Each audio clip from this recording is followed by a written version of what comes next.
Today, I have the honor of riding shotgun with someone who's been steering the logistics industry in real life for decades, Bill Driegert.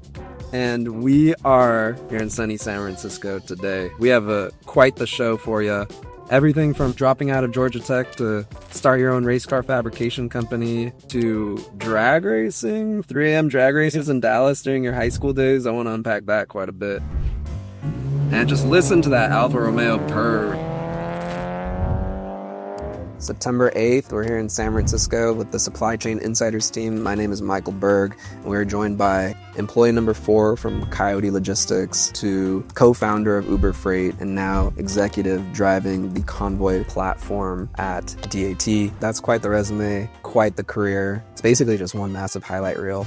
Rumor on the street is that you had a classmate back at MIT who was rolling into the campus parking lot in a Lamborghini. I was at S-Class. That was an Lamborghini, maybe embellishment. Jeff Silver was one of the key executives at American Backhaulers. Yeah. He had a 5-year non-compete, and during that 5-year non-compete, he said, I'm going to go get Masters of Logistics at MIT. And so I met him at MIT. There were only 32 of us in that class. He was like the experienced guy who had already been successful, and he rolled up in his brand new S-Class, and I was like, ooh, I want to be that guy. So he came already with a certain, aura or credibility. Certainly everybody just wanted to get to know him. He knew that he wanted to start another company, and he wanted to hire smart people, and he saw this as a place to do that. So that clearly was on his mind. Interesting. So yeah, I've heard about the recruiting strategy at Coyote. It was basically like go to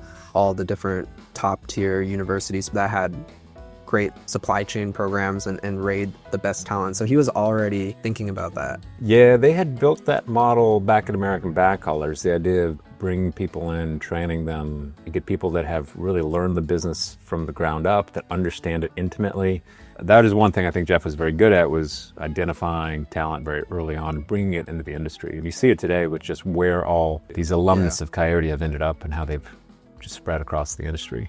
But yeah, absolutely. He was definitely there with recruiting in mind. He needed to go find talent to help drive the next thing that he was going to do. Yeah, you were one of the talents that he saw. Basically, at 10% of that class, because 3 out of the 32 people ended up at Coyote. It was Jeff, myself, and Chris Pickett. I want to come back to that because all that young talent going into a freight brokerage, I imagine that it's going to be pretty lively energy, pretty electric energy. But I want to go back to... It's one way to say it, yeah. Yeah. You mentioned his aura. The kids these days call that aura forming. And I was just wondering, was it just the S-Class, or what was it about Jeff Silver that drew you back once the non-compete had expired all those years later? How did you know that this was the person to roll the dice on with? Well, he'd clearly been successful before. He's got a certain confidence that I think a lot of founders have. At that time, too, I was in my early 20s. I was one of the youngest people in the class. There's one younger than me. And so the opportunity to get into a startup and learn from a founder, for any young 20-year-old, that's pretty compelling. And he was just unique in that class. He had done something, built it, sold it.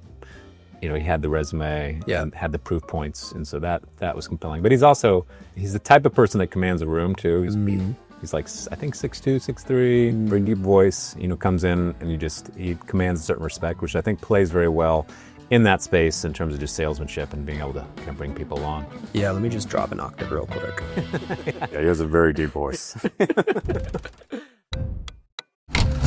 So what were you drag racing back in Dallas in the good old days? Dallas, mid-90s. There was a huge street racing scene. Lots of Mustangs, lots of Camaros. Right. You'd have fully tubbed cars come out to these events. People would trailer their cars out. Oh, wow. There was a drag strip south of Dallas that was also pretty popular. For a time there, you'd have probably 1,000 people come out to some of these events. Wow. You jump on board with Coyote. You have all this young talent from the campuses. Take us back to those days, because from the outside, it's giving Wall Street, phones slamming, deals flying, that type of energy. Was it really that wild, or what was it like? It's important to understand just how hard it is to build a brokerage too. Yeah. I mean, it's a grind. Yeah. So expectation, if you come in, you're selling, you're calling carriers, you're making 100+ phone calls a day. So similar in that sense. And I think you've got to be able to come in, put that effort in, and then like you need a certain amount of camaraderie. You need a certain alignment of incentives. Like you've got to understand you're all in it to win it. And so I think that's why that energy, it'd be hard to imagine making that model work without a lot of positive energy in that space, because you've got to be able to just like, it's Groundhog Day also, and that every day you're coming in, you've got to reset, start again. You get a lot of no's, right? You have a lot of disappointments, you have a lot of challenges. You're dealing with very difficult real world situations, and sometimes like there may be real security issues or failures or people, getting upset on the other end of the line, that you just got to be able to have a certain mental resilience. I think the energy is almost essential to make that model work. A high pressure sales environment is what it is. Boiler room. Yeah, boiler room. With any business, it's succeeding. Is it growing, right? And if you can't see that clear path, then like, why would you do it, right? What are maybe like the top 1 or 2 standout results that you drove when you look back at your career? First, I would say Uber Freight. It wasn't an obvious win. Mm-hmm. We were actually a startup within a startup within a startup, because Uber Freight was originally a side project under the autonomy team, where I came in as, in that time as an example, I came in as director of Uber Freight, put in the corner, build up Uber Freight. We're going to focus on this autonomy thing. That's where that's the shiny object. There was a lot more attention on that at the time. Over time, we built up Uber Freight. By the time Dara came in as CEO, we were at about a $400 million run rate. Then it was a question of what to do with autonomy. Autonomy eventually got moved off and Uber Freight kept growing, but clearly it's changed the industry. Any specific results along that path that? Yeah, we fundamentally changed how carriers engage in the market. So between us and actually Convoy, which of course, yes, the other part of that story, you have a whole new generation of carriers that can go to an app and book loads. And you see more small carriers that can survive because they have more flexibility in the market. So I do think a big part of that is because we introduced those models to the market. Okay, so you drove a fundamental change, like the way that carriers book freight, book loads has fundamentally changed under. Yeah, and I don't think it wasn't that it was a unique idea. It was that we were able to put that level of resources behind it, and I was able to help bring all that to the table as we initially launched Uber Freight. Other things I'm proud of, in terms of just results and driving change in the industry. So obviously Coyote was a big success story. Was very, very involved in the technology there. One of the last things that we launched there was back to the app story. We launched the first driver app. So Coyote Go was the first driver app in the market where you could actually track freight. It launched in 2012-ish. So that was the first driver mobile app? Yeah, the first app where a driver could log in and track their load was the Coyote Go app. It's hard to believe that there was ever a time before that. Yeah, back then the question was, would drivers use it at all? Did they have smartphones? And because smartphone adoption, I think we launched the app was in the 50% range with drivers, is where now now you don't even think about it. Right. You just presume that drivers will have access to a smartphone and have apps. Uber was the first time, of course, people thought, I can use an app to manage a real world operation and execution. You dropped out of Georgia Tech at what age? I was 18. Your frontal lobe hasn't fully developed yet. You finally get to college, which is at that age most people's highest aspiration, and you drop out to do what? I'd started rally racing and connected with this guy in Vermont, Lance Smith, who had been running a smaller team and came together and said, hey, we could import these cars, build a parts business around this, and support the rally teams. And I dropped out of school to do that, moved up to Burlington, Vermont, did it for just about 3 years. But yeah, it was a very hard business to make money at. So I just tapped out. Were you getting any heat from your friends or family about that decision? Yes, it was mixed. My father was very supportive though through the whole process. I think mostly people appreciated the idea of trying to build something and start a business. There's always a romance behind that, right? Totally. So Coyote Logistics, 10 years to $1.8 billion exit is something that will go down in the history books, or you're going to be on top 50 leaderboard for all time. So I'm just wondering, what can you share about that? Say more than most brokerages are people driven first and foremost. That was probably 60% of the success of the business actually, was just building that people engine, having the right incentives in place, The tech then has to facilitate the people. And when we built the tech, it was very much about an internal operating platform facilitating the people. And this was before apps existed. So that was really the only way to think about it and the right way to think about it at the time.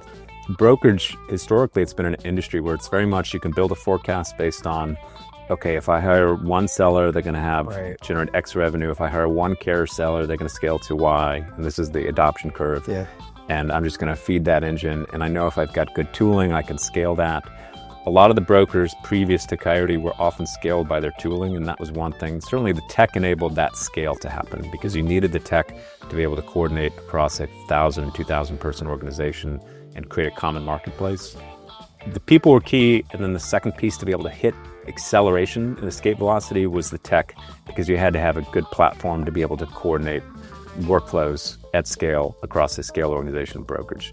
Having a really fleshed out hiring strategy, being able to spot great talent early on, like having a people engine, as you said, is number one key to success. Yeah, and if I was advising people, I would say identify what the historical success factors are. How have companies been successful in a space? What was their path? And then how will that adapt, or has that adapted? Because then you can potentially identify new points of entry or how you might adjust it. If I were going to start a brokerage today, I think it's going to be more towards shipper side sales and operations, and probably balance that out with deep tech and SOP knowledge on the carrier side, because that's going to become more and more automated. Yeah, and we are on some kind of like exponential growth curve on the technology side. So I was going to ask you how you think it'll change. Industry leaders are already saying that they think the transactional brokerage is going to die, meaning a broker that's just focused on spot freight, working off the load boards, just managing transactional volume as it comes through. People are resistant to change, and so even if the tech can solve all their problems, and they still may step away. The nature of technological change. There's always some resistance in the model. Transactional, the carrier side, the carrier engagement, that becomes more and more automated. Then the shipper side becomes more important. Shippers are the most resistant to change, and it's just structurally where the incentives align. Brokers are like an aggregator, an intermediary, an outsourced consultant. They're also a financial risk partner, particularly when managing a large carrier pool. Yeah. So there's a lot of roles a broker plays that don't get taken away with this wave of technology. Most of this tech that's coming to market is more about automating the rote task, just your day-to-day task. Brokers need to be differentiated based on how they go to market and how they show up with their shippers, and also with their largest carrier partners, where they can be much more strategic.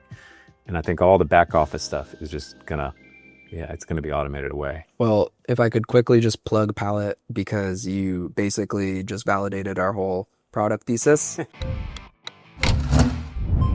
I've always loved classics. This car specifically, it was a very successful touring race car back in the day. I mean, they raced this car quite a lot. Alfa Romeo 2000 GTV, just a beautiful car. It was a common car, like a BMW 3 Series. Is that your daily driver today? A BMW 3 Series? No, actually a BMW M8. You got the real deal M8. You got the 4-door or the 2-door? 2-door. Yeah, M8 2-door competition. M8. Ooh, that's nasty. Back at the Uber Freight and Uber days, where did you see that strategy hitting the wall, and how did you have to bend it to make it fit? Yeah, and important thing to understand about rideshare, it was a whole new business model. The only way of going to market, everything was being invented from scratch, and you were competing globally. The VC mentality was, we've got to pour money into this thing to win market share and bet on the fastest horses and just go at it. Freight is very different. One, because it's B2B. So B2B spaces just intrinsically are slower moving. So it doesn't matter how much money you pour, it's only going to move so fast. There's just built-in friction in the systems. And I talked about this earlier, but shipper is a good example. On the shipper side, you've got to engage with all these ERP vendors, your SAPs and your Oracles, and they're just not going to move at the same pace as a consumer will that can download an app and just go. And so very different markets. But if you pour more money, you're going to scale faster. There's a right threshold there. And when money's cheaper, that threshold's going to be moved. Building Uber Freight within Uber, we certainly never set out to put unprofitable loads through the platform or to lose money, which is a common narrative at the time. Oh, they must be losing money on this. There's no way they could price it as such. The problem was more, you had this massive tech organization that had to be subsidized by massive amounts of freight, larger than we're moving through the system. Certainly, we had a ton of momentum, and it scaled faster than any other company has in the space. But you still had this tech staff and engineering team. By the end, it's a question, then are you a tech company? Are you a operations and a service company? And I think that creates its own sort of just operating challenges and approaches, and just philosophically the way a tech leader views the world and a brokerage leader or brokerage operator views the world is very different. And I've seen that play out multiple times. Yeah. And I don't think I've ever met anyone who can perfectly bridge that gap. Like, you've got incredibly operationally strong companies that tend to win on the services. And then on the tech side, it's just a different ballgame. And you've got to be more product driven, and you've got to be able to attract strong engineering talent. And you've got to be able to subsidize that across the total market, not just your own operations. Do you consider Uber Freight to be a tech company or an operations company? I think we debated that question for years. Uber has the scale now to make a level of investment in tech that nobody else could make to compete in that market, which by default makes them the tech leader in that space. Does that mean they're a tech company? It's kind of this false dichotomy in a way, right? It's more, is it feasible to see a path where you can build the operations to a scale that can support the level of tech to be a tech leader over those companies that are pure tech players in the space? And that's probably how I would frame the problem. If I were going to start a company again in this space, I would look and I would say, okay, you've got to be very conservative in your TAM assumptions. Yeah. If I can only ever capture 5% of a given of the market, is that enough of a business to support the level of tech investment I think I need to really be differentiated in the space long term? Yeah. Does my model make sense in that context? I think that's the constraint. Right. Rideshare is a good example where clearly the tech was going to be a differentiator, so you needed to make that tech investment to get there. Brokerage, you've got 20,000 brokers. It's highly fragmented, right? You've got 10 to 50 that can make significant tech investments. And so if you're coming into the space, what level of investment would you need to have to be strongly differentiated? And is there a path to consolidation? If there's no path to consolidation, then like it's just, why would you chase that down? Uber was very unique because it was a whole new operating model in a time where you had massive investment, so they could invest in tech at a level. But what do you end up with at the end? You end up with what I believe is a tech-enabled service provider versus a pure tech company. Well, we're not going to tell the shareholders because that crazy multiple that Uber and Uber Freight have is going to just come cascading down. So we'll keep that just here between us gals. It sounds like you do think about this a lot, though, like the future of like what it takes to be a tech player, a tech-enabled service provider, pure service provider. What do you see the future looking like for Uber Freight? Yeah, I don't want to speculate too much. I think that with the right set of moves, they have all the ingredients to be hugely successful. They're at new leadership, so they have a unique combination of services, and that they have this brokerage that has incredible tech behind it, while they also have a 4PL that they've been making significant investments in tech. I think there's a future where the 4PL model particularly becomes more automated. Clearly, that's when you control the full execution of transportation. You can be very innovative and very thoughtful about how that evolves. But I do think they've got to go through a bit of a reckoning and adjustment and reset to get there. Everybody has struggled in this market because everybody's been betting every single year, oh, it's going to turn around, it's going to turn around. Not only is it not clear if it's going to turn around, it's not clear if we haven't already hit a soft peak, right? It's not clear. There's a lot of uncertainty in the market, and I think everybody at this point has to say, if this is the new normal, let's reset. And I think part of their challenge and everybody's challenge is not hitting the reset button and saying, this is the new normal. It's reset for, if this is what it's going to be for the next 5 years, then how do we survive? From what I understand, that's what's going on right now, right? They're kind of hitting the reset button, reassessing it top to bottom. I hate to just always revert back to saying COVID, but we knew what to expect in terms of freight volume, and then it spiked and then it dropped off, and now we're starting to consolidate. Do you think like the volatility that came because of COVID, do you feel like teams have typically been this slow to make the adjustments they need, or what are your... Well, so we're always in this previous boom and bust cycle, and right. Because that happened on a pretty consistent 3-year TikTok, everybody has just been waiting for that cycle to return, and it may have just fundamentally broken. Maybe not, like maybe we'll get back to that cycle, but a lot of what we used to look at, like new truck orders as an example, Class A truck orders being a predictive metric of market recoveries or overcapacity 18 months out, like all these natural cyclical factors we used to look at just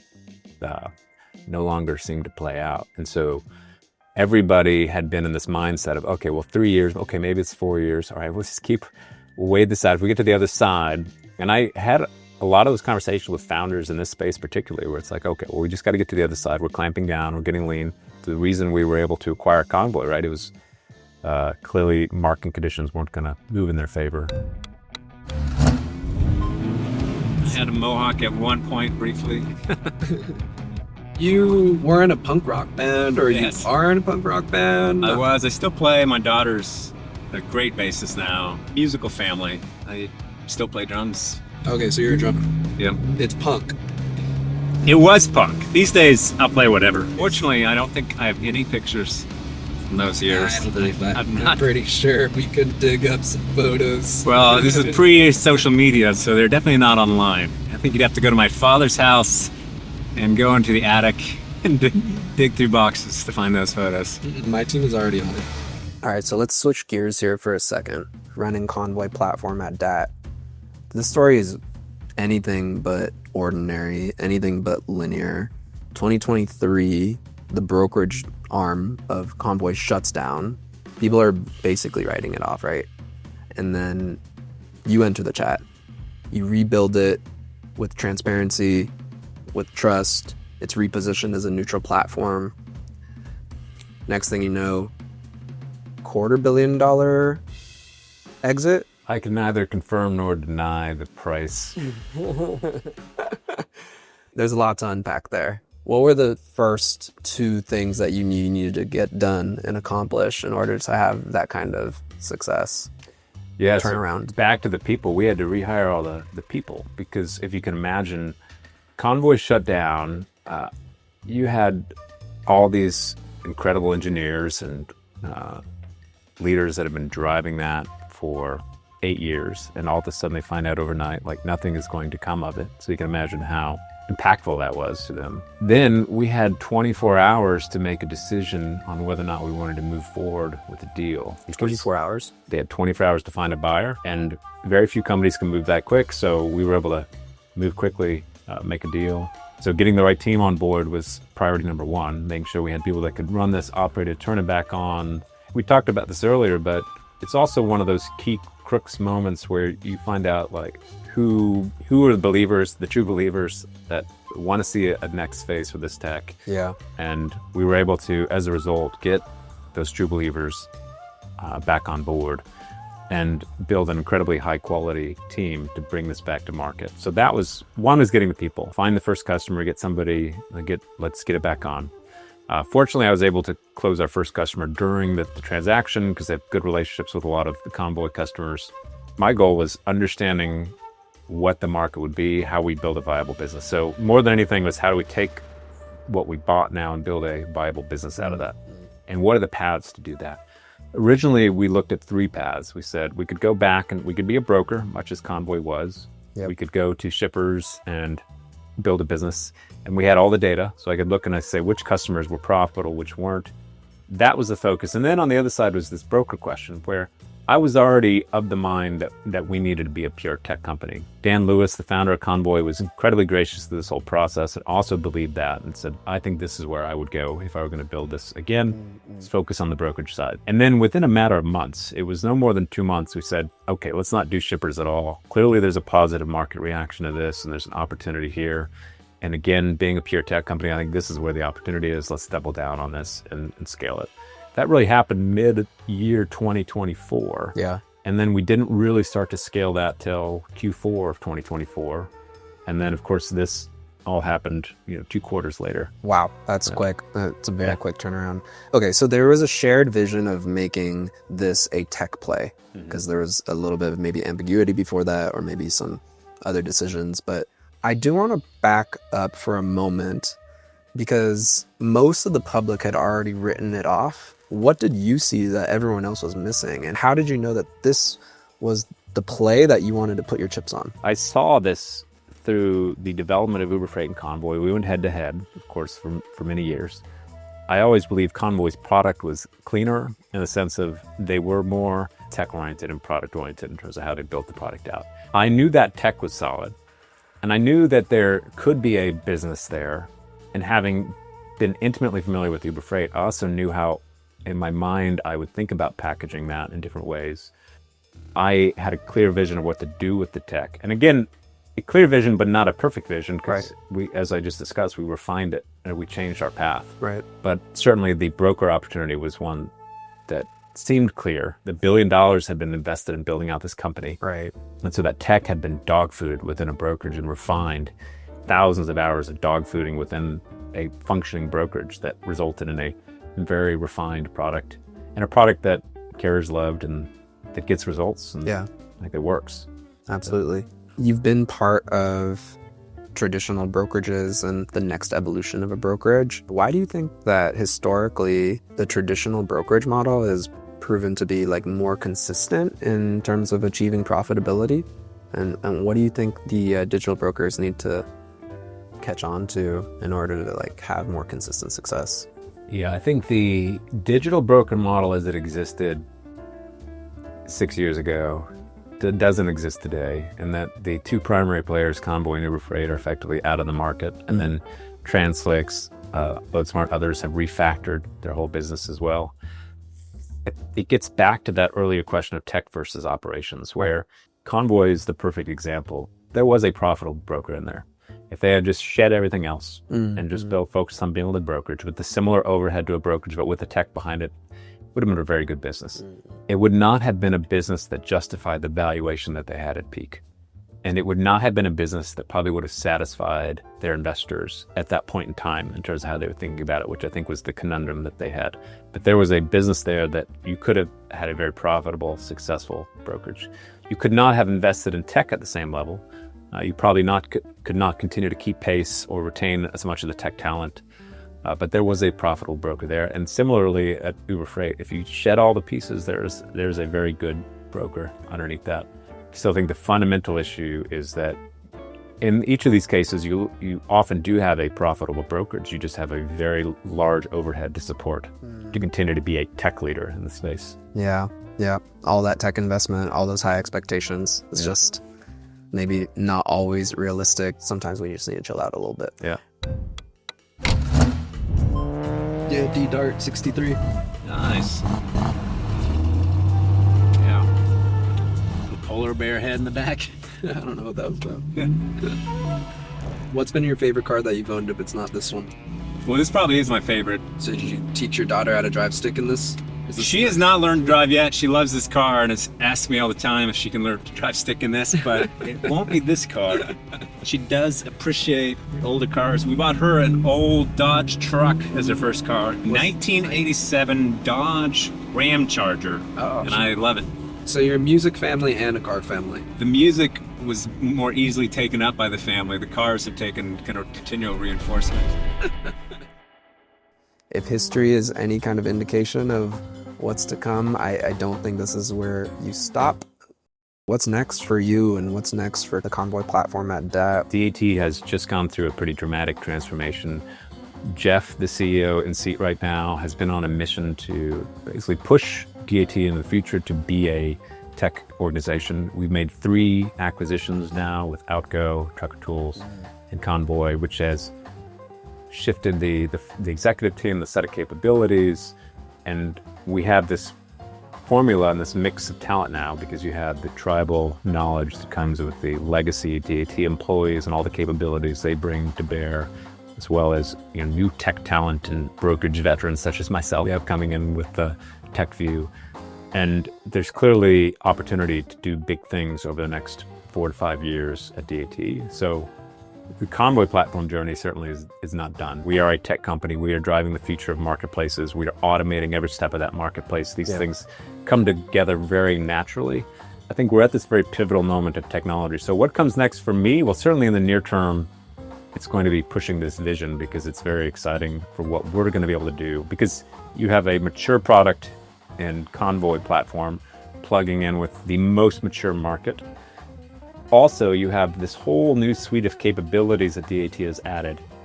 I spent quite a bit of time with the Outgo team as an example. I've learned more about factoring and credit management and underwriting than I ever knew. So bringing those sorts of capabilities and being able to solve the carrier journey and experience from end to end more comprehensively, being able to fully solve the broker journey, having access across the full spectrum of DAT customers, because they're in with every broker, with every carrier.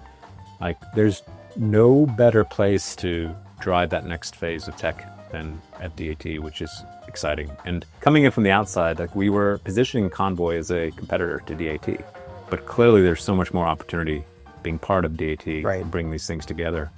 And I think it's a very different DAT now too. And it's all about, how do we bring more value to the space? How do we leverage tech? How do we lead this next phase of change?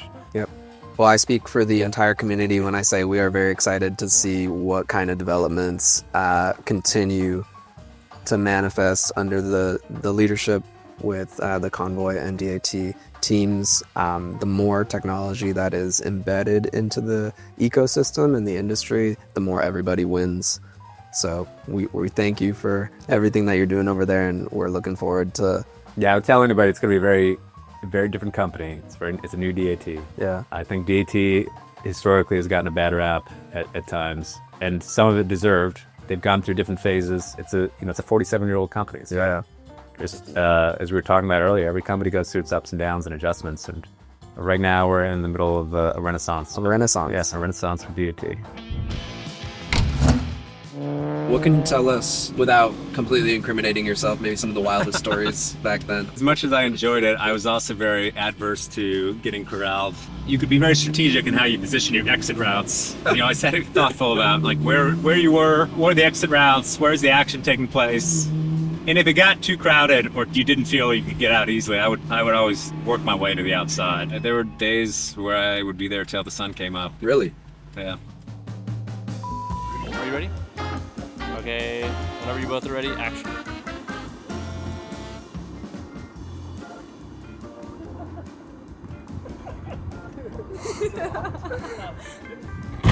It takes a pretty big cut. All right. What's today? Today is... The 8th. September 8th. We're here in San Francisco with the Supply Chain Insiders team. My name is Michael Berg. We're joined by Bill Driegert, and we are excited to dig in. Except it's Driegert. But I think that's the only time you said it in the interview. Bill Driegert. Maybe you said it at the beginning, but yeah. Sorry to put you on the spot. Is it feasible to see a path where you can build the operations to a scale that can support the level of tech to be a tech leader? Don't worry, if you're listening now, only like 2 people listening to this interview got that part, so don't worry about it. I'm right there with you. I feel like I've said Driegert a few times, and I'm like, I don't know if we did. No, I don't think Just- so. Driegert.